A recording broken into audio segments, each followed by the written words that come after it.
दोस्तों आज हमारा जो टॉपिक है वो फाइनेंशियल मार्केट के रिगार्डिंग है। हर साल रफली एक क्वेश्चन आपको इस टॉपिक से देखने को मिलेगा। कई साल दो क्वेश्चंस भी आ सकते हैं। फॉर एग्जांपल मान लो मैंने एक कंपनी खोली, मुझे पैसों की जरूरत है। अब ये पैसों की जरूरत क्यों हो सकती है? 1 लाख मिलेगा अप्रैल 2026 में, पर इशू कितने में हुआ? 1 लाख से सस्ते में। कोई इंटरेस्ट नहीं सरकार देगी। अब आप में से कुछ बच्चे बोलेंगे सर 90,000 से 1 लाख कमाई तो हुई है। कमाई बोलते हैं, जरूर इसको कमाई बोलते हैं, बिल्कुल सही बात है, पर हम ये नहीं बोलते कि ये इंटरेस्ट है।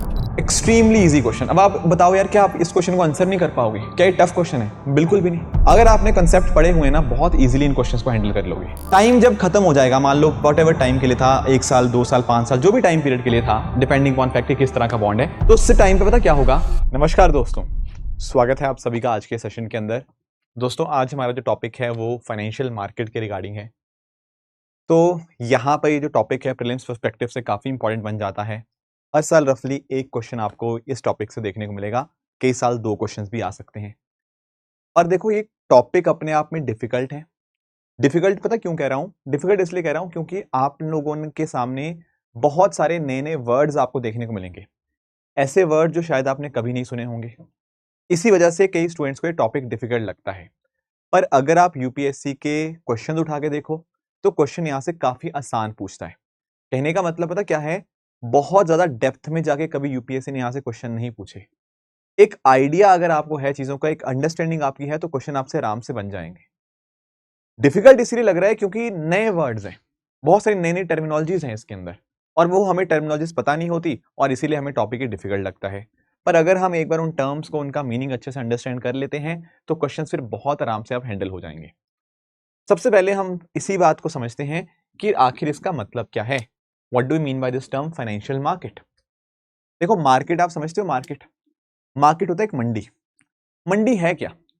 आप एक मंडी जाते हो, आप सब्जी मंडी जाते हो या कोई मंडी जाते हो, मार्केट एक सिंपली एक जगह होती है जहां पर बेचने वाला और खरीदने वाला इकट्ठे हो जाते हैं। बायर मतलब सॉरी सेलर एंड बायर जहां पर मिल जाते हैं उसी को हम बोलते हैं मार्केट। जरूरी नहीं है कि ये मार्केट कोई जगह ही हो, फिजिकल प्लेस होना जरूरी नहीं है, ये वर्चुअल भी हो सकता है, ऑनलाइन भी ये सब चीजें हो सकती हैं। बट मार्केट में इतना जरूर है कि एक कोई बेचने वाला होगा, एक कोई खरीदने वाला होगा, जहां पर इकट्ठे हो जाएंगे वो आपका मार्केट कहला दिया जाएगा। तो जब मैं बात करता हूं फाइनेंशियल मार्केट की, तो यहां पर कहीं ना कहीं आपके जो फाइनेंशियल प्रोडक्ट्स हैं उनकी बाइंग एंड सेलिंग होगी, जहां पर वो साथ में आ जाएंगे।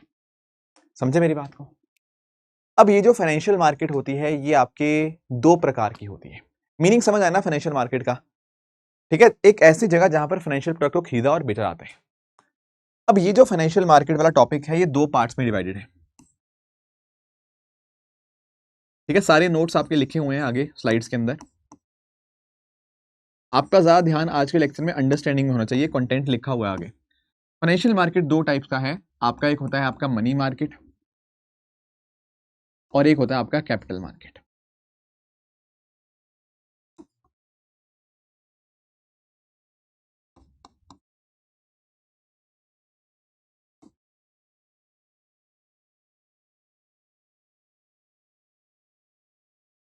फिर क्या अंतर हुआ इनका, मनी मार्केट और कैपिटल मार्केट का?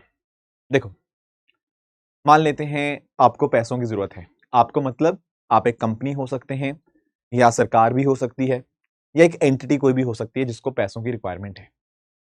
अब उसको पैसे चाहिए। ये पैसों का पर्पस अलग अलग हो सकता है। फॉर एग्जाम्पल मान लो मैंने एक कंपनी खोली, मुझे पैसों की जरूरत है। अब ये पैसों की जरूरत क्यों हो सकती है? एक हो सकता है कि मेरे रोजमर्रा के खर्चे मेंटेन करने के लिए या उनको मैनेज करने के लिए मुझे पैसों की जरूरत हो। फॉर एग्जाम्पल लेट्स से मैं क्या करता हूं, मैं एक मैन्युफैक्चरर हूं। ओके, एज अ मैन्युफैक्चरर पता क्या होता है, मैं कई बार कोई सामान किसी को सप्लाई कर देता हूं। मैंने सप्लाई कर दिया सामान, मैंने सामान बना के दे दिया उसको। वो उसने बोला कि भाई 3 महीने बाद मेरे से पैसे ले जाना, क्योंकि अभी उसके पास पैसे नहीं है। अब पॉइंट पता क्या है, मुझे तो पैसे आज चाहिए। मैं वेट थोड़ी करूंगा कि वो 3 महीने बाद मुझे पैसे देगा। देखो यार, मैंने सामान बेच दिया है, मुझे पैसे अभी आने वाले हैं, अभी आए नहीं, पर उस छोटे समय के लिए मेरे खर्चे मेंटेन करने के लिए मुझे कहीं ना कहीं से कुछ पैसा लेना पड़ेगा, कुछ पैसा रेस करना पड़ेगा। जब भी हम इस तरह से डे टू डे रिक्वायरमेंट्स या शॉर्ट टर्म रिक्वायरमेंट्स के लिए हमें कहीं से पैसा चाहिए होता है, वो बातें आती हैं मनी मार्केट के अंदर। समझे मेरी बात को? ये छोटे समय के लिए होता है, it is for a short term perspective, कम समय के लिए। जैसे मैंने आपको बताया ना कि मैंने बोला कि भाई मेरे पास 2 महीने 3 महीने बाद पैसा आ जाएगा, पर आज नहीं है, तो कोई बात नहीं, वो जो शॉर्ट टर्म मिसमैच हुआ या फिर आप कह सकते हो ऑपरेशनल रिक्वायरमेंट्स के लिए पैसा जरूरत पड़ा, वो मनी मार्केट में आएगा। ठीक है, एक और बात आपको ध्यान में रखनी है। चलो, एक तो बात हुई ऑपरेशनल टर्म्स के लिए, ऑपरेशनल रिक्वायरमेंट्स के लिए होता है। ऑपरेशन मतलब अपने डे टू डे रिक्वायरमेंट्स को फुलफिल करने के लिए। शॉर्ट टर्म के लिए होता है। अब आपके दिमाग में आएगा शॉर्ट टर्म का मतलब क्या है। देखो, यहां पर शॉर्ट टर्म का मतलब होता है अप टू 1 ईयर, 1 साल से कम टाइम के लिए, 1 साल तक के लिए, उसको बोलते हैं हम शॉर्ट टर्म। ध्यान रखना कि यहां पर आपका मनी मार्केट के केस में आपका जो रेगुलेटर होता है वो रिजर्व बैंक ऑफ इंडिया, आपको आरबीआई देखने को मिलेगा। आरबीआई रेगुलेट करता है इस मनी मार्केट को। क्या क्या आता है अभी डिस्कस करेंगे, बट बेसिक आइडिया इज कि यहां पर आरबीआई इसको रेगुलेट करता है। ऑन द अदर हैंड अगर मैं बात करूं कैपिटल मार्केट की, यहां पर क्या होगा, लॉजिकली सोचो, अगर यहां ऑपरेशनल रिक्वायरमेंट्स थी, यहां क्या आएंगी, यहां पैसा छोटे समय के लिए नहीं, लंबे समय के लिए चाहिए होगा। सर लंबे समय के लिए मुझे पैसा क्यों चाहिए? देखो, हो सकता है एक कंपनी को बड़ा बनना हो सकता है कंपनी को एक्सपैंड करना हो सकता है कंपनी को नए नए अपने कुछ और प्लांट्स वगैरह खोलने हो, कुछ नए एरियाज में एक्सपेंशन चाहिए हो, तो भाई वो 2 महीने 3 महीने से पैसे लेके थोड़ी बात बनेगी, राइट? तो यहां पर आपकी एक्सपेंशन वाली रिक्वायरमेंट्स आपकी आ जाती हैं, एक्सपेंशन रिक्वायरमेंट्स आएंगी, और साथ ही साथ ही किस पर्पस के लिए होगा, ये पैसा आपका लॉन्ग टर्म के लिए होगा, डेफिनेटली मोर देन 1 ईयर के लिए। अब प्लीज एक बात ध्यान रखना, जैसे ऊपर मनी मार्केट में रेगुलेटर आपका आरबीआई था, कैपिटल मार्केट के केस में आपका जो रेगुलेटर होता है वो आपका सेबी बन जाता है, securities and exchange board of India. SEBI यहां पे आपका रेगुलेट करता है कैपिटल मार्केट को। अब एक पॉइंट यहां पे मैं आपसे और पूछना चाहता हूं before entering into discussion of money market and capital market, वो ये है कि क्या लगता है दोनों में से रिस्की कौन होगा ज्यादा? देखो, जब हम बात करते हैं ना दोनों के रिस्क की, तो प्लीज एक बात ध्यान रखना कि दोनों में से ज्यादा रिस्की आपको कैपिटल मार्केट आपको देखने को मिलती है। Sir why is that? उसका रीजन बहुत सिंपल है। जब हम बात करते हैं कैपिटल मार्केट की, ये लॉन्ग टर्म के लिए होता है, और लॉन्ग टर्म के लिए पैसा कहीं ना कहीं ज्यादा रिस्की कंपैरेटिवली हमें देखने को मिल जाता है, राइट? तो ये थोड़ा सा बेसिक डिफरेंस है मनी मार्केट और कैपिटल मार्केट में। आई होप आपको आइडिया लगा होगा कि फाइनेंशियल मार्केट क्या होती है और मनी मार्केट और कैपिटल मार्केट कैसे अलग अलग है। अब एक एक करके इनको पढ़ना स्टार्ट करते हैं। अब समझना यहां पे, मान लो सबसे पहले मनी मार्केट पढ़ेंगे, सबसे पहले मनी मार्केट पढ़ेंगे। मान लो आपको पैसा चाहिए, ठीक है, पैसा रेज करना है आपको, आप बोरोवर हुए, हाँ बिल्कुल। अब पॉइंट आता है बोरोवर कौन हो सकता है यहां पे। देखो, इट इज पॉसिबल कि सरकार को पैसों की जरूरत हो सकता है किसी बैंक को, किसी फाइनेंशियल इंस्टीट्यूशन को, उनको पैसों की रिक्वायरमेंट हो, या फिर हो सकता है आपकी कंपनीज को पैसों की रिक्वायरमेंट हो। एक बार होता है ना, पैसों की जरूरत पड़ जाती है। ध्यान रखना, अभी फिलहाल हम कहां स्टार्ट करें हैं, हमने पहले अभी यहां पे मनी मार्केट स्टार्ट किया है। पहले हम मनी मार्केट के बारे में डिस्कशन करेंगे कि कम समय के लिए ऑपरेशनल रिक्वायरमेंट्स के लिए कौन कौन बोरो कर सकता है। आंसर इज सरकार बोरो कर सकती है, सरकार को जरूरत हो सकती है, केंद्र सरकार को हो सकती है, राज्य सरकार को जरूरत हो सकती है। उसी तरह से किसी आपके बैंक, किसी एनबीएफसी, किसी फाइनेंशियल इंस्टीट्यूशन को जरूरत हो सकती है, या आपकी कंपनीज या कॉर्पोरेट्स को जरूरत हो सकती है। चलो ठीक है, ठीक है, ओके ओके ओके। अब अगर हम बात करें सबसे पहले सरकार की, कि गवर्नमेंट के पास क्या क्या टूल्स हैं, गवर्नमेंट के पास क्या क्या टूल्स हैं इन ऑर्डर टू चेक कि हाँ यार कि कहाँ कहाँ से पैसा रेज किया जा सकता है, कैसे, क्या टूल्स हैं पैसा रेज करने के। प्लीज सुनना, यहाँ पर आपको 3 मेजर चीजें पता होनी चाहिए। एक है वेज एंड मीन्स एडवांसेस, एक है ट्रेजरी बिल्स, एक है cash management bills. I know ये सारे वर्ड्स आपके लिए नए हैं, पर बिल्कुल नहीं घबराना। मैंने पहले बोला ना, सरकार को पैसों की जरूरत है छोटे टर्म के लिए, ऑपरेशनल नीड्स के लिए, तो उसके पास अलग अलग तरीके हैं। एक है ट्रेजरी बिल, एक है कैश मैनेजमेंट बिल, एक है आपका वेज एंड मीन्स एडवांसेस। एक एक करके तीनों को डिस्कस करते हैं। देखो, सबसे पहले आप लोग जरा टी बिल समझना, टी बिल, इसको आप टी बिल बोल दो, ट्रेजरी बिल बोल दो,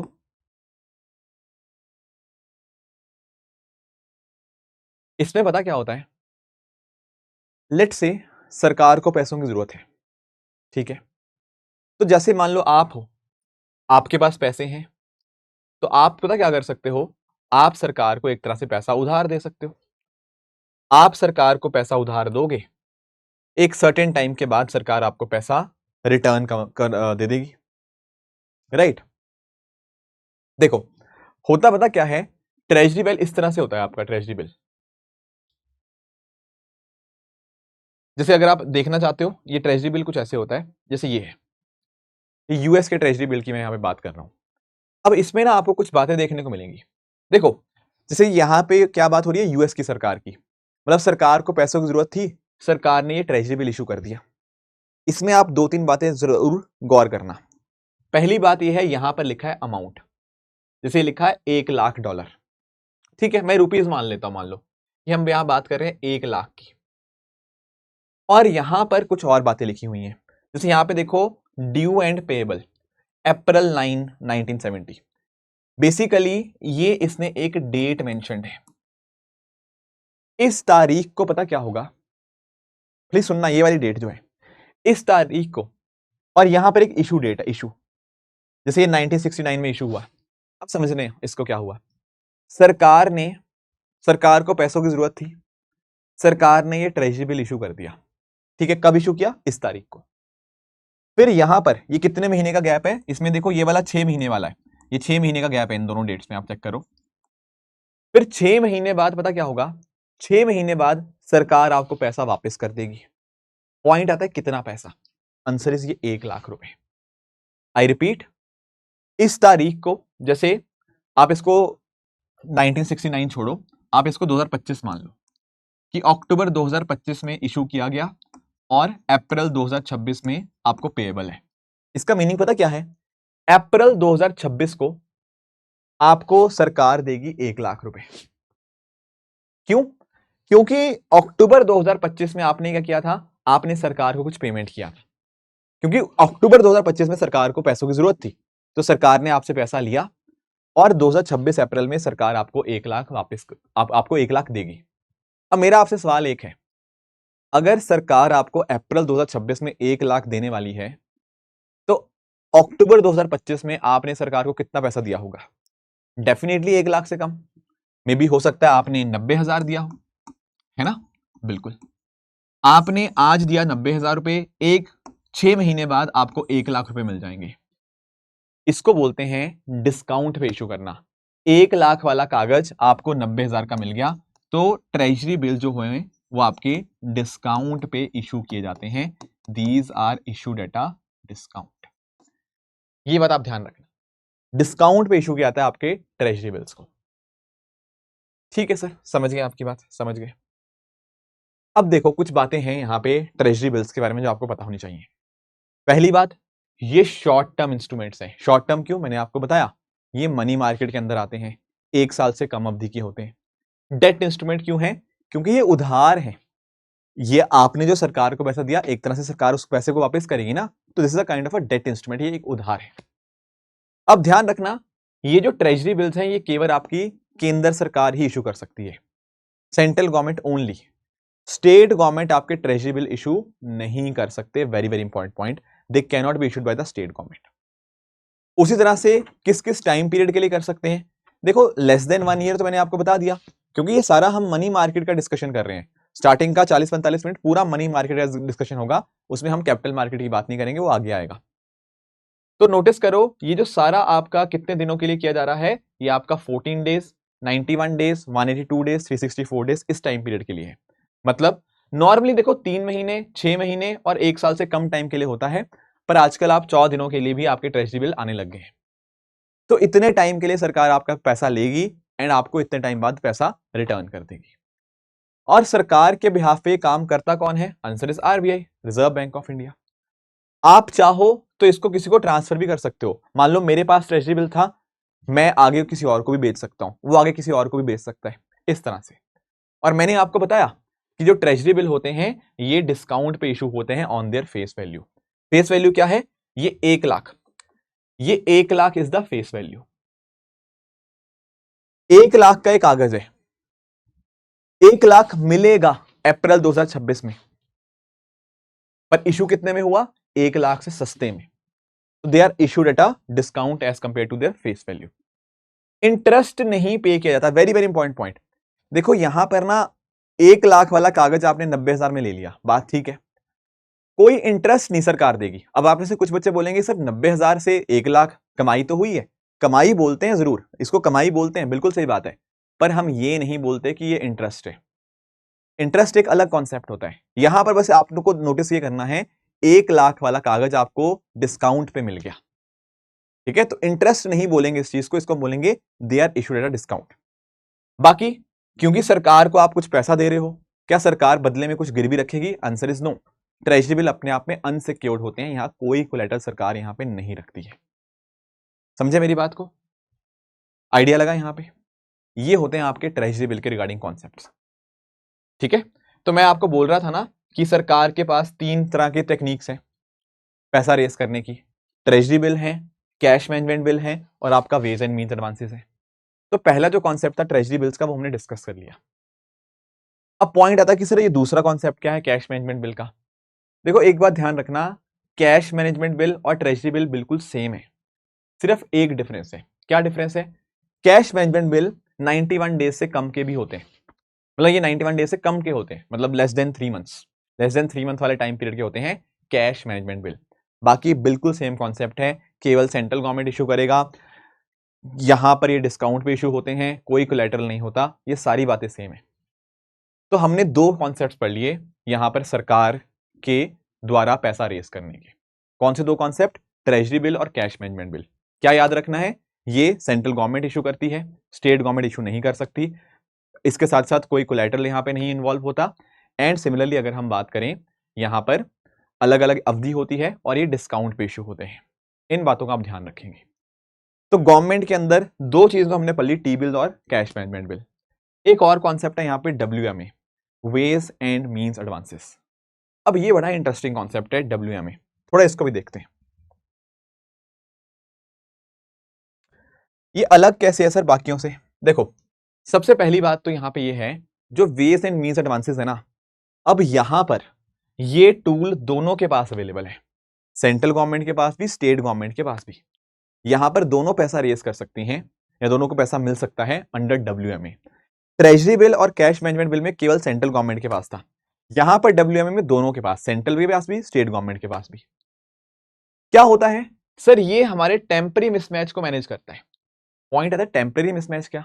यार देखो कई बार सरकार ऐसा क्या होता है, सरकार को पैसों की जरूरत है, सरकार को पैसा मिल जाएगा 2 महीने बाद, पर सरकार को मान लो खर्चा आज करना है।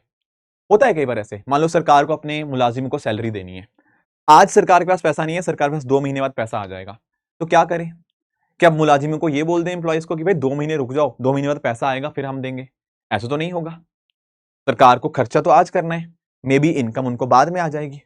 तो ये जो टेम्पररी मिसमैच हुआ ना, इसको मैनेज करने का एक इफेक्टिव तरीका है WMA, ways and means advances. अब इसके अंदर क्या होता है? इसके अंदर सेंट्रल गवर्नमेंट भी और स्टेट गवर्नमेंट भी वो RBI से उधार ले सकती है, they can borrow from RBI, ठीक है। सेंट्रल गवर्नमेंट भी, स्टेट गवर्नमेंट भी ये RBI से बोरो कर सकती है, समझे यहां पे? अब पॉइंट आता है कितना बोरो कर सकती हैं? क्या जितना मर्जी बोरो करें? नहीं, यहां पर एक लिमिट होती है। आपको इसमें नहीं जाना कि लिमिट कितनी है, वो लिमिट चेंज होती रहती है, जैसे अभी पिछले साल भी ये लिमिट चेंज हुई, पर हां इतना जरूर है कि there is a specific limit, उस लिमिट तक आप बोरो कर सकते हो। समझे मेरी बात को? तो ध्यान रखो WMA में क्या है, दोनों बोरो कर सकते हैं, सेंट्रल भी स्टेट भी। कहां से बोरो करना है? RBI से। कितने दिनों के लिए? 90 दिनों के लिए आप यहां पे बोरो कर सकते हो, एंड एक स्पेसिफिक लिमिट होती है कि कितना पैसा आप उधार ले सकते हो RBI से, ये है WMA। पर वेज एंड मीन्स एडवांसेस इतना सिंपल नहीं है, इसके अंदर भी अलग अलग टेक्निक्स हैं, या WMA के भी अलग अलग प्रकार होते हैं। कौन से प्रकार हैं? 3 प्रकार हैं WMA के, प्लीज ध्यान से देखना। एक आता है स्पेशल WMA, एक आता है नॉर्मल WMA, एक आता है ओवरड्राफ्ट। क्या है? एक स्पेशल WMA, एक नॉर्मल WMA, एक है आपका ओवरड्राफ्ट। सुनना मेरी बात ध्यान से, सबसे पहले इधर फोकस करो स्पेशल WMA पे। जो special ways and means advances है, ये केवल और केवल स्टेट्स के लिए होता है, सेंट्रल गवर्नमेंट के लिए स्पेशल WMA अवेलेबल नहीं होता। देखो WMA अवेलेबल है, पर उसमें भी प्रकार है ना। WMA दोनों के लिए है, सेंटर के लिए, स्टेट्स के लिए भी। पर जो स्पेशल WMA है वो केवल स्टेट्स के लिए होता है। क्या होता है, अगर मान लो स्टेट्स आरबीआई से बोरो करना चाहें और बदले में वो कुछ गिरवी रखें, देयर इज कोलैटरल, तो उस केस में स्टेट्स जो हैं वो स्पेशल WMA से पैसा ले सकती हैं आरबीआई से। पॉइंट है, कोलैटरल देना पड़ेगा, हाँ तभी तो देना पड़ेगा, तभी तो स्पेशल WMA। अब क्योंकि आप यहां पर कुछ गिरवी रख रहे हो, कुछ कोलैटरल रख रहे हो, तो यहां पर आपके ऊपर जो इंटरेस्ट रेट लगेगा वो कम होगा, रेपो रेट से कम होगा। नॉर्मली रेपो रेट से 1% कम होता है ये स्पेशल WMA। तो ध्यान रखना, स्पेशल WMA के केस में स्टेट्स पैसा उधार पे ले सकती हैं आरबीआई से, और ये कम रेट के ऊपर मिलता है क्योंकि यहां पर कोलैटरल इन्वॉल्व होता है। ठीक है, ये है स्पेशल WMA। एक आता है नॉर्मल WMA। नॉर्मल WMA दोनों के लिए, सेंटर के लिए भी, स्टेट्स के लिए भी। अब इसमें क्या होगा, कुछ भी गिरवी रखने की कोई जरूरत नहीं है, और जब सेंटर और स्टेट्स आपके आरबीआई से पैसा उधार लेंगी with in a particular limit, तो उनके ऊपर इंटरेस्ट रेट जो लगेगा वो रेपो रेट के बराबर होगा। जो भी रेपो रेट चल रही होगी उस रेट के ऊपर सेंट्रल गवर्नमेंट और स्टेट गवर्नमेंट आरबीआई से बोरो कर सकते हैं इन दैट प्रिस्क्राइब्ड लिमिट, बिना किसी कोलैटरल के। कोलैटरल वाला कॉन्सेप्ट केवल स्पेशल WMA में था, नॉर्मल WMA में कोई कोलैटरल नहीं होता। ठीक है, तीसरा कॉन्सेप्ट है आपका ओवरड्राफ्ट का।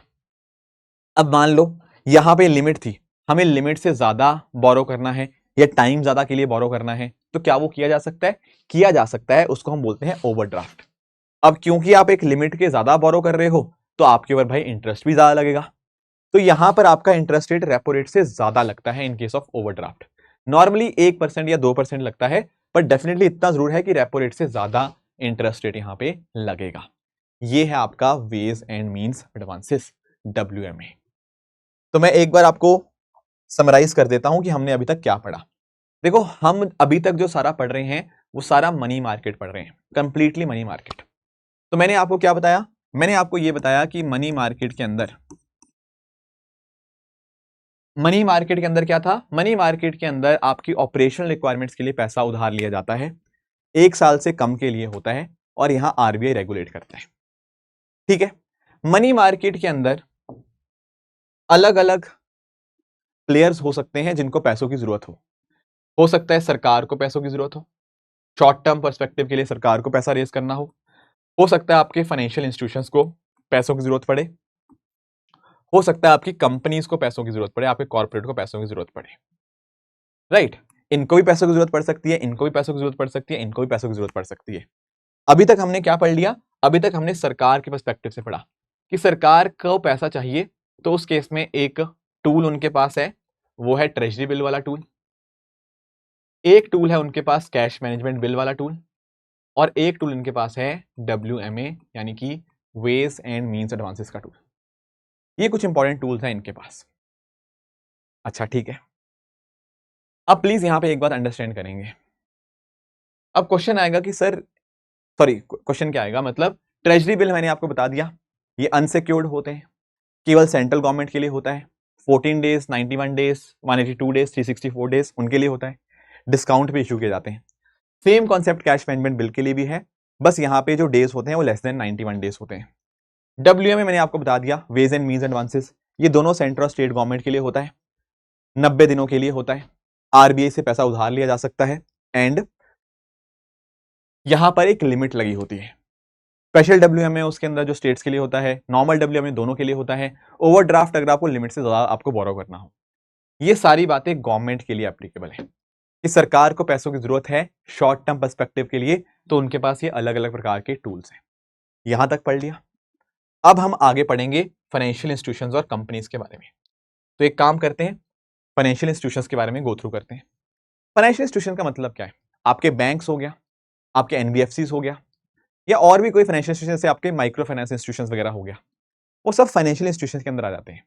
सर इनको भी हो सकता है पैसों की जरूरत पड़े शॉर्ट टर्म पर्सपेक्टिव के लिए, छोटे समय के लिए। छोटा समय क्यों कह रहे हो? क्योंकि भाई हम मनी मार्केट पढ़ रहे हैं, इसीलिए जो भी बात होगी वो सारी की सारी शॉर्ट टर्म पर्सपेक्टिव से हुई होगी।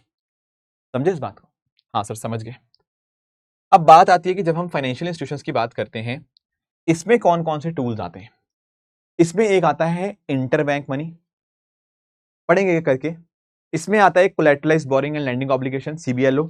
एक आता है आपका सर्टिफिकेट ऑफ डिपॉजिट। जैसे हमने गवर्नमेंट के लिए पढ़ा था ना, WMA, cash management bill, treasury bill, वैसे ही फाइनेंशियल इंस्टीट्यूशन के लिए क्या है, interbank money, CBLO and certificate of deposit. एक एक करके इन तीनों को भी अंडरस्टैंड कर लेते हैं कि आखिर ये कॉन्सेप्ट क्या है। देखो क्या होता है इंटरबैंक मनी, इसको इंटरबैंक मनी बोलो या आप इसको कॉल मनी का नाम भी दे सकते हो। पॉइंट पता क्या है, नाम में देखो इंटरबैंक मनी, अगर एक बैंक को पैसे की जरूरत है, क्या वो एक दूसरे बैंक से पैसे नहीं ले सकता? बिल्कुल ले सकता है। अगर एक बैंक को पैसों की जरूरत है, क्या वो दूसरे बैंक से नहीं पैसे ले सकता? बिल्कुल ले सकता है। उसी को बोलते हैं इंटरबैंक मनी। अब पॉइंट पता क्या होता है कि कितने दिन के लिए चाहिए, कितने दिन के लिए चाहिए। देखो अगर पैसा चाहिए फॉर 1 डे, एक दिन के लिए पैसा चाहिए, उसको हम बोलते हैं कॉल मनी। अगर 1 से 14 दिनों के लिए पैसा चाहिए, उसको हम बोलते हैं नोटिस मनी। और अगर 14 से ज्यादा दिनों के लिए पैसा चाहिए, उसको हम बोलते हैं टर्म मनी। तो एक बैंक ने दूसरे बैंक को पैसा उधार दे दिया, उसको बोलते हैं इंटरबैंक मनी। टाइम पीरियड के हिसाब से इसको हम call money, notice money and term money के अंदर यहां पे डिवाइड कर सकते हैं। समझे मेरी बात को?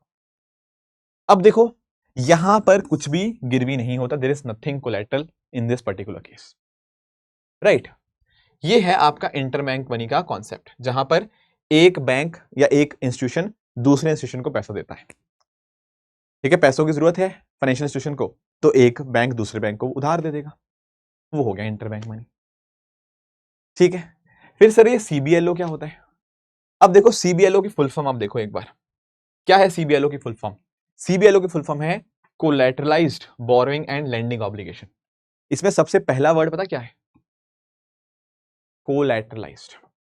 तो यहां पर भी फाइनेंशियल इंस्टीट्यूशन एक दूसरे को पैसा देंगे, पर ध्यान रखना यहां पर कोलैटरल इन्वॉल्व होगा, इट विल इन्वॉल्व कोलैटरल। ठीक है ना, ये सिमिलर है इंटरबैंक मनी से पर सेम नहीं है। इंटरबैंक मनी में कोई कोलैटरल नहीं था, CBLO के अंदर आपका कोलैटरल होता है, कोलैटरल इज रिक्वायर्ड। और एक्चुअली पता क्या है, ये बहुत सारे फाइनेंशियल इंस्टीट्यूशन के लिए एप्लीकेबल है। जैसे इसमें माइक्रो फाइनेंस इंस्टीट्यूशंस भी आ जाते हैं, आपके आपके NBFC भी आ जाते हैं, तो बहुत बहुत अन्य अन्य प्रकार के आपके फाइनेंशियल इंस्टीट्यूशन, उन सबके लिए CBLO एप्लीकेबल हो जाता है। अब एक बात ध्यान रखना, क्योंकि यहां पर कोलैटरल इन्वॉल्व है, तो क्या लगता है यहां इंटरेस्ट रेट ज्यादा होगा या कम होगा? देखो यार, जब भी आप कभी कुछ गिरवी रखते हो ना, तो सामने वाला क्या होता है, सामने वाले के पास, मतलब सामने वाले को एक आइडिया होता है कि हाँ यार इसने कुछ गिरवी रखा हुआ है, तो इस वजह से पता क्या है, इसका रिस्क कम है, तो कम इंटरेस्ट रेट होता है। तो यहां पर आप नोटिस कर पाओगे कि नॉर्मली जो भी इंटरेस्ट यहां पे लगेगा ना, वो कम होगा, क्योंकि यहां पर कुछ कोलैटरल इन्वॉल्व है। जब कोलैटरल नहीं इन्वॉल्व होता तो इंटरेस्ट रेट ज्यादा लगता है। समझे मेरी बात को? ये होता है CBLO, collateralized borrowing and lending obligation. ठीक है, एक तीसरा कॉन्सेप्ट है यहां पे सर्टिफिकेट ऑफ डिपॉजिट। यार यहां पर पता क्या होता है, आप लोगों ने कभी FD करवाई है बैंकों के पास, फिक्स डिपॉजिट? एक सर्टेन टाइम के लिए आप बैंक के पास पैसा जमा करा देते हो। दरअसल में सर्टिफिकेट ऑफ डिपॉजिट भी वही है। बैंक के पास पैसा था, मतलब बैंक को पैसा दिया गया, बैंक ने उसके बदले में सर्टिफिकेट ऑफ डिपॉजिट इशू कर दिया। एक certain fix period of time के लिए जब बैंक पैसा लेता है, उसको हम बोलते हैं सर्टिफिकेट ऑफ डिपॉजिट। जैसे आप FD करवा दी, मान लो आपने 2 महीने के लिए FD करवा दी, मतलब FD नहीं, मतलब कॉन्सेप्ट सिमिलर है। 2 महीने के लिए आपने पैसा बैंक को दे दिया, एक फिक्स टाइम के लिए, शॉर्ट टर्म के लिए, पर ध्यान रखना शॉर्ट टर्म, क्योंकि ये मनी मार्केट इंस्ट्रूमेंट है, तो इसीलिए 2 महीने के लिए मान लो आपको बैंक को पैसा दिया, बैंक बदले में आपको सर्टिफिकेट ऑफ डिपॉजिट इशू करके देगा, और बैंक अपनी जो कहीं ना कहीं रिक्वायरमेंट्स थी, शॉर्ट टर्म रिक्वायरमेंट्स, उनको पूरा कर लेगा। ठीक है, तो इस तरह से आपके बैंक और कुछ और फाइनेंशियल इंस्टीट्यूशन इनको इस्तेमाल करते हैं ताकि वो यहाँ पे फंड्स रेज कर पाए। और ये ट्रेडेबल भी होते हैं। ट्रेडेबल क्यों होते हैं? क्योंकि मैं इसको आपको दे सकता हूं, आप इसको किसी और को दे सकते हो, these are tradable in nature. तो यहां पे वापस आओ इस पर्टिकुलर डायग्राम के ऊपर, हमने क्या देख लिया, हमने फाइनेंशियल इंस्टीट्यूशन भी देख लिया। फाइनेंशियल इंस्टीट्यूशन में क्या क्या देखा हमने देखा कि हमारे जो फाइनेंशियल इंस्टीट्यूशन है उनके पास भी अलग अलग टेक्निक्स है पैसा रेज करने की। जैसे इंटरबैंक मनी एक कॉन्सेप्ट है, जिसमें हमने कॉन्सेप्ट देखे with regards to call money, notice money, term money. उसी तरह हम बात करें यहाँ पे, आपको यहाँ पे CBLO, collateralized borrowing and lending obligation देखने को मिलेगा। एंड साथ साथ अगर हम बात करें यहाँ पर आपको तीसरा कॉन्सेप्ट जो सर्टिफिकेट ऑफ डिपॉजिट का था, वो भी देखने को मिलेगा। अंडरस्टूड? देखो मुझे पता है आपके लिए शायद ये 6 के 6 टर्म्स नए हैं, पर अभी आपको मैं क्वेश्चंस करवाऊंगा, आप बोलोगे इतने आसान क्वेश्चंस आए हैं क्या यहां से। कॉन्सेप्ट अपने आप में डिफिकल्ट लगेगा आपको शायद, क्योंकि आपके लिए पहली बार है, नया कॉन्सेप्ट है, बट यूपीएससी ने बहुत ही बेसिक अंडरस्टैंडिंग वाले क्वेश्चन पूछे हुए हैं, तो क्वेश्चन आपसे चुटकियों में हो जाएंगे इसके, इतने आसान क्वेश्चन आए हैं यहाँ पे। ठीक है, इनमें अंतर समझ आ गया आपको? हाँ सर, अंतर क्या था? इंटर बैंक मनी में क्या होता है, एक बैंक दूसरे बैंक को पैसा उधार देता है, इंटर बैंक, राइट। अब वो क्या होता है, वहां पर भी हमने देखा कॉल मनी था, एक दिन के लिए, 1 से 14 दिनों के लिए नोटिस मनी था, 14 दिनों से ज्यादा के लिए टर्म मनी था। सीबीएलओ में क्या था, collateralised borrowing and lending obligation. एक तो पहली बात, ये काफी सारे फाइनेंशियल इंटरमीडिएट्स के लिए एप्लीकेबल है, और यहां पर सबसे इंपॉर्टेंट बात, कोलैटरल इन्वॉल्व होता है, क्योंकि कोलैटरल इन्वॉल्व है तो कहीं ना कहीं इंटरेस्ट यहां पे कम होगा। सीडीज की बात करें, सर्टिफिकेट ऑफ डिपॉजिट, ये एक एफडी की तरह होता है, फिक्स डिपॉजिट की तरह, एक सर्टेन टाइम के लिए बैंकों के पास पैसा आता है एंड बैंक बदले में सीडीज इशू करते हैं। ये बातें हमें यहां तक क्लियर होनी चाहिए। नेक्स्ट आता है कॉन्सेप्ट आपके कंपनीज का, कि सर अगर हम बात करें कंपनीज की, कंपनीज के पास क्या तरीके हैं पैसा रेस करने के, उसको भी देख लेते हैं एक बार। Let's try those also. Companies के कॉन्टेक्स्ट में हमें दो बातें ध्यान रखनी है, एक है कमर्शियल पेपर और दूसरा आपका बिल्स ऑफ एक्सचेंज या कमर्शियल बिल्स।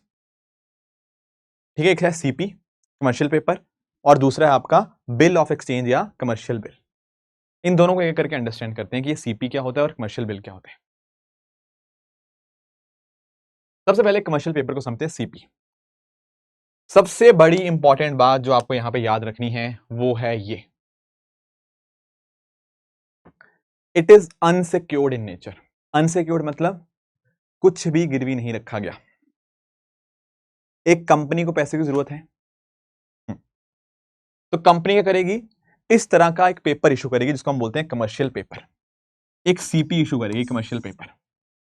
कंपनी ने एक पेपर इशू किया और कंपनी को पैसा मिल गया। ध्यान रखना ये शॉर्ट टर्म के लिए होगा, क्योंकि मनी मार्केट है यार, बार बार वही बात। और साथ में ही यहां ध्यान रखना ये डिस्काउंट पे इशू होता है, मतलब अगर ये 1 लाख का है तो इशू करते समय में ये 90,000 का होगा। समझे इस बात को? तो ये अनसिक्योर्ड प्रॉमिसरी नोट होता है। प्रॉमिसरी नोट मतलब कि मैं प्रॉमिस करता हूं कि मैं इतना पैसा आपको दूंगा। अनसिक्योर्ड मतलब कुछ भी गिरवी नहीं यहां पे रखा गया। ठीक है, तो कंपनी को पैसों की जरूरत थी, कंपनी ने आपसे पैसा लिया और आपको एक कमर्शियल पेपर इशू कर दिया। ये थोड़े से रिस्की हो जाते हैं।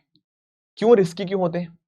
अरे रिस्की इसलिए है क्योंकि ये अपने आप में क्या है, अपने आप में ये अनसिक्योर्ड है, यहां पर कोई भी कोलैटरल वगैरह इन्वॉल्व नहीं है। तो क्योंकि ये रिस्की होते हैं ना, इसीलिए कमर्शियल पेपर सबको अलाउड नहीं होता इशू करना। सारी कंपनीज कमर्शियल पेपर इशू नहीं कर सकती, सिर्फ वही इशू कर सकती हैं जिनकी रेटिंग अच्छी होती है। रेटिंग मतलब क्रेडिट रेटिंग। क्रेडिट रेटिंग मतलब ऐसी कंपनीज जिनकी परफॉर्मेंस अच्छी है, जिनको अलग अलग रेटिंग एजेंसीज ने अच्छा रेटिंग दे रखा है उनको। ठीक है, खराब कंपनीज के लिए ये चीज एप्लीकेबल नहीं है। क्रेडिट रेटिंग एजेंसी में आपको पढ़ाऊंगा, आगे डिस्कशन करूंगा, पर ये उन्हीं कंपनीज के लिए एप्लीकेबल है जिनकी रेटिंग अच्छी होती है, वही यहां पे कमर्शियल पेपर के माध्यम से पैसा रेस कर सकते हैं। समझे इस बात को? दूसरा कॉन्सेप्ट यहां पे आता है आपके कमर्शियल बिल्स का, या जिसको आप लोग ट्रेड बिल्स या बिल ऑफ एक्सचेंज आप बोल सकते हो। समझाता हूं इसका मतलब क्या है। आप पूरा फोकस इधर करना, ठीक है, आप पूरा फोकस इधर करना।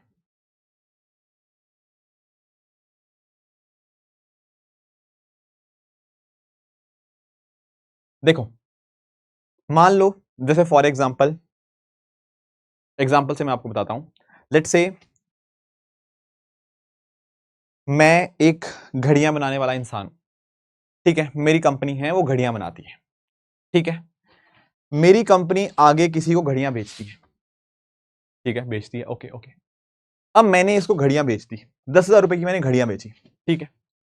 अब इसने पता क्या बोला कि यार देखो मेरे पास आज 10,000 नहीं है, हो सकता है ये भी आगे किसी को घड़ियां बेचे फर्दर, इसकी दुकान होगी, मतलब जो आपकी रिटेलर की दुकान है, ये आगे उसको घड़ियां बेचेगा, फिर आगे जाके 2 महीने बाद घड़ियां बेचकर मुझे मेरे पैसे रिटर्न करेगा।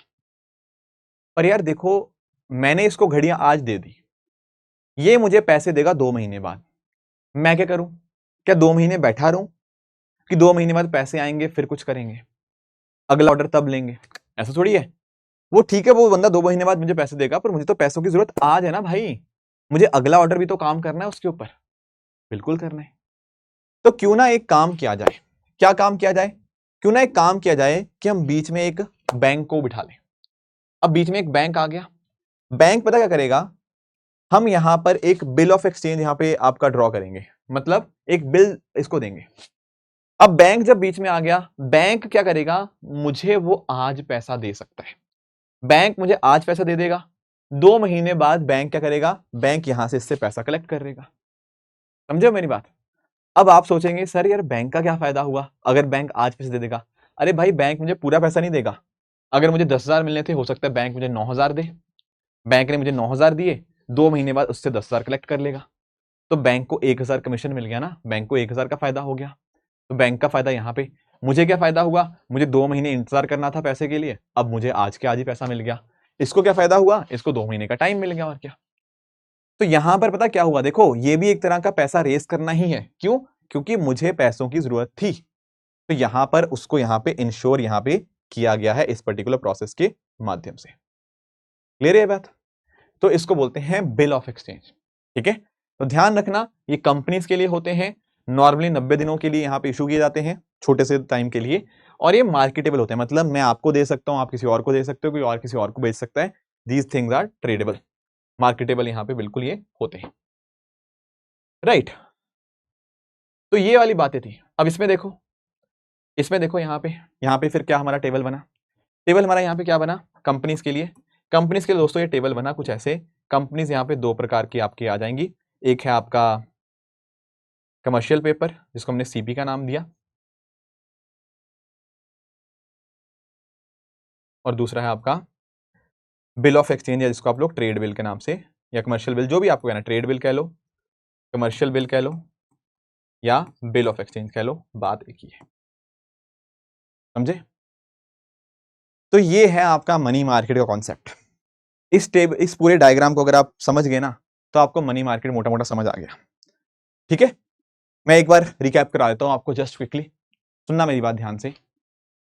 फाइनेंशियल मार्केट मैंने आपको समझाया, फाइनेंशियल मार्केट क्या था, ऐसी जगह जहां पर आप क्या करते हो, आप बायर और सेलर मिलते हैं फाइनेंशियल सिक्योरिटीज के, ठीक है, खरीदने और बेचने वाले लोग मिलते हैं। ठीक है, अब फाइनेंशियल मार्केट 2 तरह की होती है, मनी मार्केट और कैपिटल मार्केट।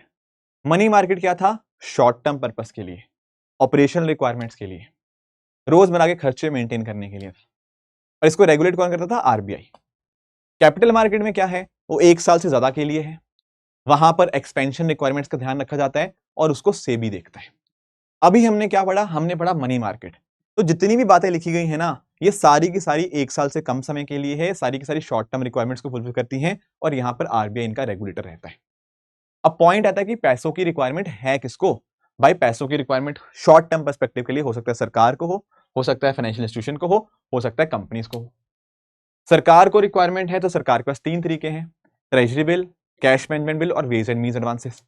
ट्रेजरी बिल्स में सिर्फ सेंट्रल गवर्नमेंट इशू कर सकती है, स्टेट गवर्नमेंट इशू नहीं कर सकती। 91 days, 182 days, 364 days and even 14 days के लिए भी अभी यहाँ पे इशू होने लग गए। ध्यान रखना ट्रेजरी बिल्स जो होते हैं वो यहाँ पे they are issued at a discount पे इशू होते हैं। जब हम बात करते हैं कैश मैनेजमेंट बिल की, ये भी सेम होते हैं ट्रेजरी बिल की तरह, बस यहाँ पे जो नंबर ऑफ डेज होते हैं वो लेस देन 91 डेज होंगे। और तीसरा कॉन्सेप्ट था WMA, ways and means advances. ये दोनों के लिए होता है, सेंट्रल गवर्नमेंट के लिए भी, स्टेट गवर्नमेंट के लिए भी। आरबीआई से पैसा बोरो करते हैं पर एक सर्टेन लिमिट तक, राइट राइट राइट राइट, और ये 90 दिनों के लिए होता है। और WMA के भी अलग अलग टाइप्स हैं, स्पेशल WMA होता है, नॉर्मल WMA होता है, ओवरड्राफ्ट होता है। स्पेशल WMA केवल स्टेट्स के लिए होता है, और वहां पर जो पैसा है, इंटरेस्ट रेट जो लगता है वो रेपो रेट से कम लगता है, क्योंकि वहां पे कोलैटरल इन्वॉल्व्ड होता है। नॉर्मल WMA की बात करें, वहां पर क्या होता है, वो सेंटर और स्टेट्स दोनों के लिए होता है, कोई यहां पे कोलैटरल नहीं होता, और इंटरेस्ट रेट कितना लगेगा, रेपो रेट के बराबर। और एक होता है ओवरड्राफ्ट। ओवरड्राफ्ट में क्या होता है, आप लिमिट से ज्यादा बोरो करते हो, लिमिट से ज्यादा बोरो करोगे तो इंटरेस्ट रेट ज्यादा लगेगा, रेपो रेट से ज्यादा इंटरेस्ट लगता है। तो ये है आपकी 3 चीजें सरकार के लिए, treasury bill, cash management bills and आपका वेज एंड मीन्स एडवांसेस। फिर हमने पढ़ा फाइनेंशियल इंस्टीट्यूशंस के लिए, इसके अंदर 3 चीजें पढ़ी, इंटर बैंक मनी, CBLO और आपका CD। इंटर बैंक मनी में एक बैंक दूसरे बैंक से बोरो करता है, राइट, इंटर बैंक मनी, कोई कोलैटरल नहीं होता यहां पे। और यहां पर भी depending on the time period इसको हम डिवाइड करते हैं call money, notice money, term money के अंदर। एक दिन से कम टाइम के लिए कॉल मनी, 1 से 14 दिन या 2 से 14 दिनों के लिए नोटिस मनी, 14 से ज्यादा दिनों के लिए टर्म मनी, कोई कोलैटरल नहीं है। CBLO में क्या होता है? CBLO में कोलैटरल होता है और ये ज्यादा फाइनेंशियल इंस्टीट्यूशंस के लिए एप्लीकेबल है, और क्योंकि यहां पे कोलैटरल है तो यहां पर इंटरेस्ट रेट कम होता है। समझे मेरी बात को? तीसरा कॉन्सेप्ट है आपका सर्टिफिकेट ऑफ डिपॉजिट। ये जैसे मैंने आपको बताया, it work similar to an FD। यहां पर एक फिक्स टाइम के लिए जो पैसा है बैंक के पास होगा एंड अकॉर्डिंगली उस टाइम के बाद यहां पे वो पैसा रिटर्न कर देगा। एंड तो इस तरह से बैंक्स इसको इशू करते हैं सर्टिफिकेट ऑफ डिपॉजिट्स को। ये है फाइनेंशियल इंस्टीट्यूशन के पास तरीके पैसा रेज करने के। फिर तीसरा हमने देखा कंपनीज के पर्सपेक्टिव से। कंपनीज के पास क्या था? एक था कमर्शियल पेपर। कमर्शियल पेपर में क्या था भाई? ये अनसिक्योर्ड था, अनसिक्योर्ड, ठीक है ना। कंपनी को पैसों की जरूरत है तो कमर्शियल पेपर CP इशू कर सकती है, और ये अनसिक्योर्ड है, कुछ गिरवी नहीं रखना होता कंपनी को, राइट। थोड़ा रिस्की भी हो जाते हैं, इसलिए सबके लिए एप्लीकेबल नहीं होते। जिनकी रेटिंग अच्छी होती है सिर्फ उनके लिए एप्लीकेबल होते हैं। और अगर हम बात करें ट्रेड बिल या कमर्शियल बिल की, यहां पर भी हमने देखा कि कैसे वो प्रोसेस काम करता है डिस्काउंटिंग का। हमारे पास बिल था, हमें पैसा मिलना था पर आज नहीं मिल रहा था, तो हमने यहाँ पे बीच में बैंक को इन्वॉल्व करके वो बिल की डिस्काउंटिंग करवाई है। तो ये सारे अलग अलग चीजें हैं। ध्यान रखना जितनी भी मैंने बातें यहाँ पे लिखी हैं, ये सारी चीजें क्या है? मनी मार्केट इंस्ट्रूमेंट्स हैं। सभी लेस देन 1 ईयर के लिए हैं, सभी ऑपरेशनल नीड्स के साथ यहाँ पे डील करती हैं, सभी का रेगुलेटर RBI है यहाँ पे। आई होप आपको मनी मार्केट का कॉन्सेप्ट है वो यहां तक आपको समझ आया होगा। एक काम करते हैं, कुछ क्वेश्चंस ट्राई करते हैं।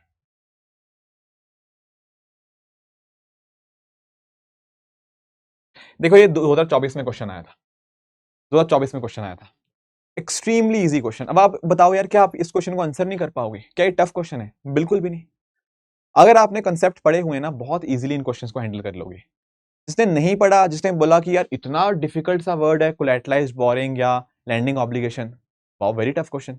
पर अगर आपने एक अंडरस्टैंडिंग ली होगी तो आप बड़े आराम से बोल दोगे कि भाई ये तो हमने बहुत डिटेल में देख लिया, ये तो एक मनी मार्केट इंस्ट्रूमेंट है। Option C is right, option C is right, ठीक है। फिर देखो ये 2020 में एक क्वेश्चन आया था, क्या आया था? कह रहा commercial paper is a short term unsecured promissory note. क्या ये बात ठीक है?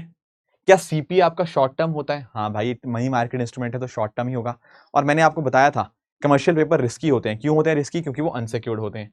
तो बिल्कुल भाई ये अपने आप में करेक्ट स्टेटमेंट है, पहला राइट है, पहला राइट है। दूसरा है सर्टिफिकेट ऑफ डिपॉजिट, ये एक लॉन्ग टर्म इंस्ट्रूमेंट है। अरे नहीं भाई यार, लॉन्ग टर्म कहां से आ गया? और भाई ये बैंक इशू करते हैं, RBI थोड़ी इशू करता है। तो दो जगह पे इसने गड़बड़ कर दी, RBI नहीं इशू करेगा और ये लॉन्ग टर्म नहीं है, शॉर्ट टर्म इंस्ट्रूमेंट है। तो सेकंड इज रॉन्ग। आप सेकंड रॉन्ग करो, आपका आंसर आ गया। पहला तो ठीक है ना, पहला तो ठीक है। तीसरा देखो, कह रहा है कॉल मनी क्या है? शॉर्ट टर्म, जो इंटर बैंक ट्रांजैक्शन में काम करता है। बिल्कुल, कॉल मनी का मतलब यही था, इंटर बैंक मनी ही थी, बिल्कुल। अब कुछ बच्चों को चौथे स्टेटमेंट का मीनिंग नहीं आया होगा। इसका मीनिंग क्या होता है? जीरो कूपन बॉन्ड का। आप चिंता मत करो, जब मैं आपको बॉन्ड्स पढ़ाऊंगा आगे तब आपको ये स्टेटमेंट समझ आ जाएगी। पर ये स्टेटमेंट गलत है। पता क्यों गलत है? समझना मेरी बात को। जैसे ना, पता क्या होता है, बॉन्ड क्या है? बॉन्ड भी एक डेट इंस्ट्रूमेंट है। मैं आपको थोड़ा समझा देता हूं बॉन्ड के बारे में भी। बॉन्ड ना एक तरह का उधार है। मैं आपको समझाता हूं कैसे। देखो, जैसे फॉर एग्जांपल आपकी कोई कंपनी हो सकती है। देखो जैसे ना बॉन्ड्स हम पढ़ेंगे वैसे आपके कैपिटल मार्केट में, जब हम बहुत सारी अलग अलग बातें डिस्कस करेंगे, मोर देन 1 ईयर वाले कौन कौन से बॉन्ड्स होते हैं, जब मैं आपको एक्सप्लेन करूंगा। बट एक बेसिक आइडिया, जैसे कंपनी है या एक आपकी सरकार है।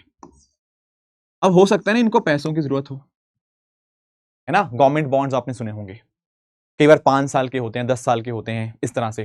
ट्रेजरी बिल भी है बट वो 1 साल से कम टाइम की हम बात कर रहे हैं वहां पे।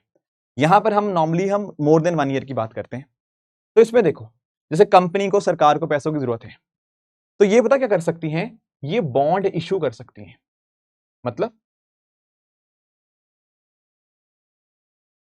मतलब बॉन्ड मतलब एक कागज इशू करेंगी, एक कागज इशू करेंगी। सामने कौन होगा?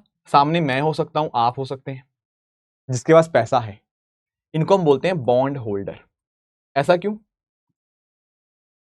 ऐसा क्यों सर, बॉन्ड होल्डर क्यों? क्योंकि एक्चुअली पता क्या होगा, हम इनको पैसा देंगे, ये हमें बॉन्ड देंगे, तो ये हुए बॉन्ड इशूअर, क्योंकि उन्होंने बॉन्ड इशू किया, हमारे पास बॉन्ड है। टाइम जब खत्म हो जाएगा, मान लो वट एवर टाइम के लिए था, 1 साल 2 साल 5 साल, जो भी टाइम पीरियड के लिए था, डिपेंडिंग ऑन फैक्ट किस तरह का बॉन्ड है, तो उस टाइम पे पता क्या होगा, ये हमसे बॉन्ड वापस ले लेंगे और हमें पैसा जो सॉरी हाँ, ये हमसे बॉन्ड वापस ले लेंगे और जो भी हमारा पैसा था हमें वापस कर देंगे विद सम इंटरेस्ट। हो सकता है इंटरेस्ट तब होगा अगर उसमें प्रॉमिस किया होगा, अदरवाइज क्या होगा, जैसे ट्रेजरी बिल की बात थी, वहां पे डिस्काउंट पे आपको मिला होगा, तो आपको अपने आप फायदा हो जाएगा। तो इसमें पता क्या होता है, एक होता है बॉन्ड इश्यूअर, एक होता है बॉन्ड होल्डर। जिसको पैसा चाहिए बॉन्ड इश्यूअर, जो पैसा दे रहा है बॉन्ड होल्डर। ये वर्किंग पता कैसे होती है, प्लीज ध्यान से सुनना। जैसे मान लो सरकार को 100 रुपए की जरूरत है, तो मैं पता क्या करूंगा, आज के दिन सरकार को 100 रुपया दे दूंगा। ठीक है, आज के दिन सरकार को 100 रुपया दे दिया, सरकार ने बोला 3 साल का बॉन्ड है, ठीक है, तो पता क्या, और ऐसे लिखा होगा बॉन्ड के ऊपर, मान लो 100 रुपए 10%, 3 साल। इसका मीनिंग पता क्या है, आज मैंने सरकार को 100 रुपए दे दिए, 1 साल के बाद पता क्या होगा, इस 100 का 10% मतलब 10 रुपए मेरे पास आ जाएंगे। 2 साल के बाद क्या होगा, इस 100 का 10% मतलब 10 रुपए मेरे पास आ जाएंगे। 3 साल के बाद क्या होगा, इस 100 का 10% मतलब 10 रुपए मेरे पास आ जाएंगे। एक तो ये हुआ, plus at the same time, क्योंकि 3 साल का बॉन्ड था ना, टाइम खत्म हो गया, अब जितना मैंने पैसा दिया था 100 रुपए, वो पूरा का पूरा मेरे पास 100 रुपया वापस आ जाएगा। तो आप नोटिस कर पा रहे हो, मैंने सरकार को 100 रुपया दिया और मेरे पास 100 रुपया वापस आ गया। तो मेरी कमाई कहां से हुई सर, मेरी कमाई यहां से हुई, ये 10 रुपए 10 रुपए 10 रुपए, ये सब क्या है, इनको हम नाम देते हैं कूपन। ये है कूपन पेमेंट्स जो हमें यहां पे मिली है। बाकी तो देखो 100 रुपया दिया था, 100 रुपया वापस आ गया, तो ये होते हैं मतलब जो मैंने पैसा दिया था पैसा वापस आ गया, पर ये 10 रुपए 10 रुपए 10 रुपए मेरे में फायदा हुआ, ये है कूपन पेमेंट्स। इसी को बोलते हैं कूपन बॉन्ड। जहां पर ये कूपन मिलते हैं उनको हम बोलते हैं कूपन बॉन्ड्स। बॉन्ड क्या है, एक उधार ही है, it is a debt instrument only, एक डेट इंस्ट्रूमेंट ही हुआ। समझे मेरी बात को? फिर आपके दिमाग में आएगा सर फिर ये जीरो कूपन बॉन्ड क्या होता है। देखो जीरो कूपन बॉन्ड बड़ा इंटरेस्टिंग है। जीरो कूपन बॉन्ड का मीनिंग क्या होना चाहिए, आप खुद सोच के बताओ। सर जीरो कूपन बॉन्ड में ना कूपन नहीं मिलना चाहिए। जीरो कूपन बॉन्ड का मतलब यही तो होना चाहिए कि कूपन नहीं मिलेगा यहाँ पे। अब आपके दिमाग में आएगा यार कूपन नहीं मिलेगा तो फायदा कैसे होगा। देखो अगर मान लो आपको मैं बोलूं लेट्स से टी टाइम के बाद आपको 100 रुपया मिलना है और आपको कूपन भी ना मिले, तो क्या होगा, आप बोलोगे ना यार जब इसको इशू करो तो सस्ते में इशू करो, तो इसको 90 रुपए में इशू करो। तो एक्चुअली ना जीरो कूपन बॉन्ड में कूपन नहीं मिलते, they are issued at a discount, इनको सस्ते में इशू किया जाता है। जैसे मैंने ट्रेजरी बिल में बताया था ना आपको कि उनमें कोई पैसा नहीं मिलता, मतलब उनमें कोई पैसा इंटरेस्ट वगैरह नहीं मिलता, बस वो डिस्काउंट पे इशू होते हैं। तो सेम यही बात यहां पर है, यहां पर कोई आपको कूपन वूपन नहीं मिलेगा, बस 100 रुपए वाला जो कागज है वो 90 रुपए में इशू हो जाएगा। These are issued at discount, इसको बोलते हैं जीरो कूपन बॉन्ड। समझ पाए मेरी बात को? तो अगर आपको ये बात क्लियर है तो आप इस क्वेश्चन का आंसर बहुत आराम से दे सकते हो। ये कह रहा है zero coupon bond are interest bearing. अरे नहीं भाई, इंटरेस्ट बेरिंग कहां से, यही तो बात है, जीरो कूपन का मतलब ही यही है कि यहाँ कोई इंटरेस्ट नहीं है, बस वो डिस्काउंट पे इशू होते हैं, इसीलिए फोर्थ इज रॉन्ग। तो आई होप आपको ये भी समझ आ गया कि बॉन्ड होते क्या है। बॉन्ड कुछ नहीं होते, ये डेट इंस्ट्रूमेंट ही है। सरकार को उधार चाहिए, कंपनी को उधार चाहिए, तो वो बॉन्ड इशू करेंगे, तो वो होंगे बॉन्ड इशूअर। हम उनमें इन्वेस्ट करेंगे, हम उनको पैसा देंगे, हम हुए बॉन्ड होल्डर। टाइम पीरियड उसमें फिक्स होगा, तो उस टाइम पीरियड के बाद सरकार हमें पैसा हमारा रिटर्न कर देगी। अगर कूपन प्रॉमिस हुए होंगे तो कूपन मिलते रहेंगे, नहीं हुए होंगे तो हमने उसको डिस्काउंट में खरीदा होगा। समझे इस बात को? ये होता है बॉन्ड का कॉन्सेप्ट, राइट। तो इसका आंसर बन जाएगा ऑप्शन सी 1 and 3 ओनली। अच्छा एक और क्वेश्चन ट्राई करो, ये बड़ा इंटरेस्टिंग है। यहां देखो पहला स्टेटमेंट यहां पे कह रहा है कि जो आरबीआई है ना वो गवर्नमेंट ऑफ इंडिया की सिक्योरिटीज तो इशू मैनेज करता है पर स्टेट की नहीं करता। आंसर इज बिल्कुल गलत, बिल्कुल गलत। देखो जब मैंने आपको आरबीआई का कॉन्सेप्ट पढ़ाया था तब भी और आज भी आपको ये समझ आ गया होगा कि आरबीआई ना बैंकर टू गवर्नमेंट है। कौन सी गवर्नमेंट? दोनों गवर्नमेंट, सेंट्रल गवर्नमेंट भी स्टेट गवर्नमेंट भी। सेंट्रल गवर्नमेंट की बोरिंग नीड्स का ध्यान रखना, स्टेट गवर्नमेंट की बोरिंग नीड्स का ध्यान रखना, वो सारा काम आपका रिजर्व बैंक ऑफ इंडिया ही देखता है। हमने देखा भी आज चीजों को, तो उसमें भी क्लियरली आया कि स्टेट गवर्नमेंट की भी चीजें जो है उनकी सिक्योरिटीज को मैनेज करना वो आरबीआई की ही जिम्मेदारी है। तो ये जो कह रहा है ना कि स्टेट गवर्नमेंट की नहीं देखता, नहीं भाई, स्टेट की भी देखेगा। इसीलिए पहला स्टेटमेंट आपको यहाँ पे गलत होगा। दोनों की, गवर्नमेंट ऑफ इंडिया की भी और स्टेट गवर्नमेंट की सिक्योरिटीज दोनों को आरबीआई देखता है, उन्हीं को वो मैनेज करता है। दूसरा स्टेटमेंट देखो, कह रहा है ट्रेजरी बिल जो होते हैं वो केवल गवर्नमेंट ऑफ इंडिया इशू करती है and there are no treasury bill issued by the state government. ये स्टेटमेंट अपने आप में बिल्कुल सही है। अब देखो कोई बच्चे बोलेंगे यार ये तो एक्सट्रीम स्टेटमेंट है, मैं आपको वही तो बोल रहा हूं, देखो एक्सट्रीम स्टेटमेंट होती है, मैं आपकी बात मानता हूं, पर यहां पर ये एक फैक्ट है। ट्रेजरी बिल मैंने आपको बताया जो टी बिल्स हैं वो केवल और केवल सेंट्रल गवर्नमेंट इशू कर सकती है, वो स्टेट गवर्नमेंट इशू नहीं कर सकती, मैंने आपको स्टार्टिंग में ही बताया। तो इसलिए सेकंड स्टेटमेंट अपने आप में ठीक रहेगा। ऐसा नहीं कि हाँ यार एक्सट्रीम है तो एलिमिनेट कर दिया, ये अपने आप में स्टेटमेंट फैक्ट है एक, ये सही है इसलिए सेकंड स्टेटमेंट। थर्ड देखो, कह रहा है treasury bill are issued at discount from the par value, बिल्कुल मैंने आपको बताया अगर 100 रुपए का वो कागज है तो वो 90 रुपए में इशू होगा, इसको बोलते हैं treasury bill are issued at a discount. इसलिए आंसर क्या बनेगा, आंसर बनेगा ऑप्शन सी 2 एंड 3 ओनली। समझे इस बात को? ठीक है, एक दो क्वेश्चन और ट्राई करते हैं यहाँ पे। जैसे यहाँ पे देखो, इसका बताना आप ध्यान से करना है इस क्वेश्चन को। देखो ऑप्शन में आपको इधर दिखा देता हूं, ठीक है, ऑप्शन में इधर दिखा देता हूं आपको, ठीक है, एक्चुअली इधर नहीं,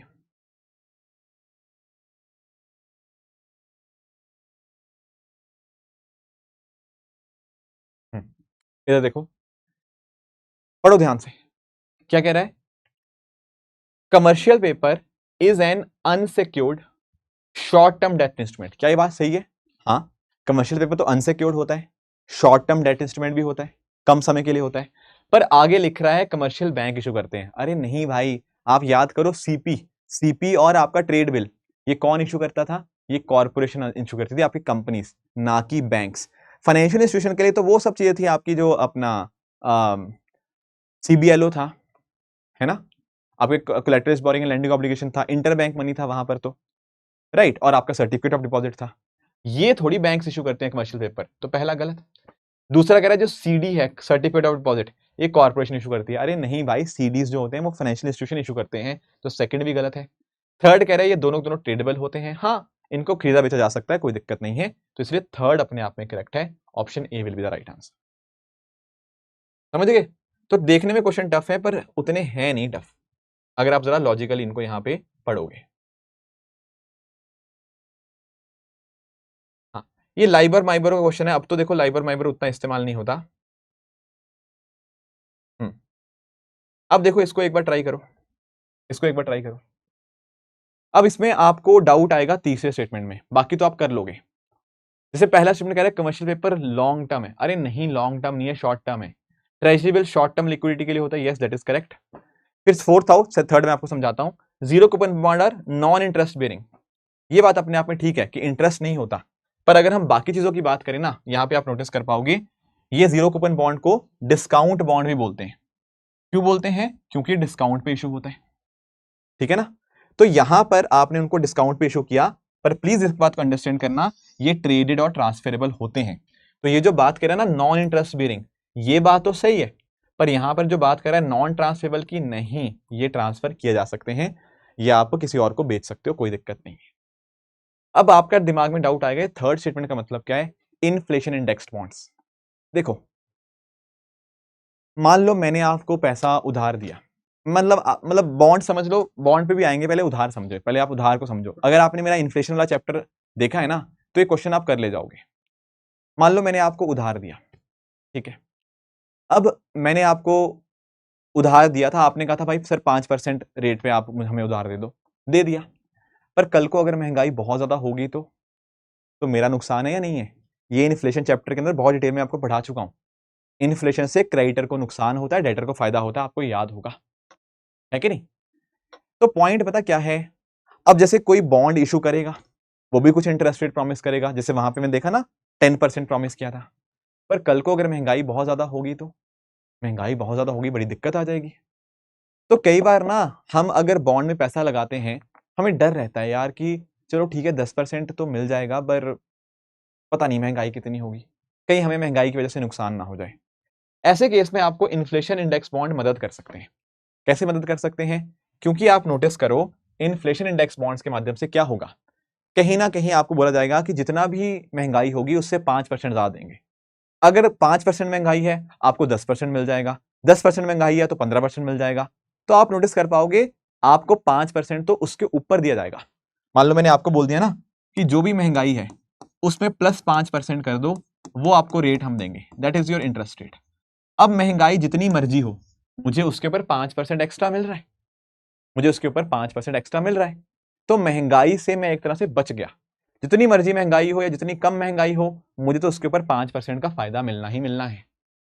तो मुझे डर नहीं है अब कि महंगाई कहां जा रही है कहां नहीं जा रही, कहीं मेरा पैसा मैंने लगा तो दिया, कमाई होएगी पर महंगाई की वजह से वो कमाई वेस्ट ना हो जाए। तो वो चीज से मैं बच गया इन्फ्लेशन इंडेक्स बॉन्ड से। तो एक बात आप अंडरस्टैंड करना, यहां पर जो आपका होता है ना आपका इन्फ्लेशन इंडेक्स बॉन्ड्स, यहां पर आप नोटिस कर पाओगे आपको एक कंटिन्यूस रिटर्न मिलती है। जितना मर्जी इन्फ्लेशन हो जाए आपको कंटिन्यूस रिटर्न मिलेगी, और जो रियल कूपन इंटरेस्ट रेट होगा वो फिक्स रहेगा, मतलब ये जो 5% था आपको, ठीक है। बाकी जो ओवरऑल इन्फ्लेशन था, मतलब इन्फ्लेशन के साथ लिंक करके जो इंटरेस्ट रेट आएगा वो तो बदलता रहेगा, पर ये 5% तो आपको यहाँ पे फिक्स रहेगा ना। इसीलिए यहाँ पे आप नोटिस कर पाओगे जो थर्ड स्टेटमेंट है ये वेरिएबल की बात कर रहा है, वेरिएबल नहीं, इंटरेस्ट जो आपका रियल इंटरेस्ट रेट है वो तो फिर एक फिक्स ही रहेगा, जैसे मैंने आपको बताया 5%। तो तीसरा गलत है, चौथा गलत है बिकॉज नॉन ट्रांसफरेबल नहीं होता, पहला गलत है, दूसरा ठीक है, इसलिए इसका आंसर बनेगा option A, 1 only is the correct answer. समझ गए इस बात को? समझ गए इस बात को? ठीक है ठीक है ठीक है, ओके ओके ओके ओके। तो ये सारे जो कॉन्सेप्ट थे ना, ये हमारे कॉन्सेप्ट थे किसके? आपके मनी मार्केट के, ठीक है। यहां तक हमने यहाँ पे मनी मार्केट का कॉन्सेप्ट जो है वो यहाँ पे डिस्कस कर लिया है। तो इसमें आप नोटिस कर पाओगे कि आपको आइडिया पता क्या रखना था, आइडिया यही रखना था जो मैंने यहाँ पे आपको ये चीज एक्सप्लेन करी, ये जो मैंने आपको यहाँ पे डायग्राम दिखाया। कौन सा वाला डायग्राम? ये वाला, ये वाला। सबसे पहली बात तो कि फाइनेंशियल मार्केट दो प्रकार की हैं, money market, capital market. Divide हुआ है कितने टाइम के लिए पैसा चाहिए और किस पर्पस के लिए पैसा चाहिए, रोजमर्रा के खर्चों के लिए चाहिए या कहीं ना कहीं आपको यहाँ पे पैसा चाहिए विद रिगार्ड्स टू उनको कैसे आगे एक्सपेंड करना है। रोजमर्रा के लिए चाहिए तो मनी मार्केट, एक्सपेंशन के लिए चाहिए तो आपका कैपिटल मार्केट हो जाएगा। उसके अंदर भी हमने फिर अलग अलग प्रकार के टूल्स देखे कि पैसे की रिक्वायरमेंट है किसको, सरकार को है उसके लिए कुछ टूल्स हैं, treasury bills, cash management bills, ways and means and advances. Financial institution को चाहिए उनके लिए interbank money, collateralized borrowing and lending obligation, certificate of deposit हो गया। और अगर आपकी कंपनीज को चाहिए तो वहां पर आपको एक कमर्शियल पेपर और ट्रेड बिल्स या फिर कमर्शियल बिल या फिर आपको बिल ऑफ एक्सचेंज भी आप इसको बोल सकते हो, राइट। तो ये हमने यहां तक अपने मनी मार्केट के टॉपिक को यहाँ पे डिस्कस कर लिया है। अब इसका जो सेकंड पार्ट है वो होगा कैपिटल मार्केट का, और आपको एक रफ आइडिया ऑलरेडी मिल गया होगा कि कैपिटल मार्केट में क्या आना चाहिए। दोस्तों कैपिटल मार्केट में क्या होगा, लॉन्ग टर्म पर्सपेक्टिव से, तो कहीं ना कहीं वहां पर हम बात करेंगे अपने शेयर्स की, और बहुत सारे अलग अलग तरह के जो करंट अफेयर्स हैं या फिर बहुत सारे अलग अलग तरह की टर्मिनोलॉजीज हैं वो इंपॉर्टेंट हो जाती हैं। आप नोटिस करना जो यूपीएससी ज्यादातर क्वेश्चन पूछता है ना वो मनी मार्केट के स्टैटिक्स से आते हैं, क्योंकि देखो यहां पर ये यही टूल्स हैं। पर अगर हम बात करें ना कैपिटल मार्केट की, वहां से जो क्वेश्चन आते हैं वो थोड़े करंट अफेयर्स ओरिएंटेड आते हैं कि क्या न्यूज में चल रहा है, कोई स्कैम हो गया या कोई इस तरह से हो गया, तो वहां पर से क्वेश्चन थोड़े उस एंगल से आएंगे जो करंट अफेयर पर्सपेक्टिव से होगा। तो कहीं ना कहीं वहां पर उस टॉपिक के अंदर हमें कैपिटल मार्केट में थोड़े करंट अफेयर्स वाले एंगल को भी गो थ्रू करना पड़ेगा, राइट। तो ये सारी बातें थी जो आज हमें डिस्कस करनी थी। नेक्स्ट टॉपिक में हम कैपिटल मार्केट जो एस्पेक्ट है वो भी हम कवर कर लेंगे। Thank you so much for joining. इस तरह से आप सब लोग हार्ड वर्क करिए। All the very best and thank you so much. जय हिंद।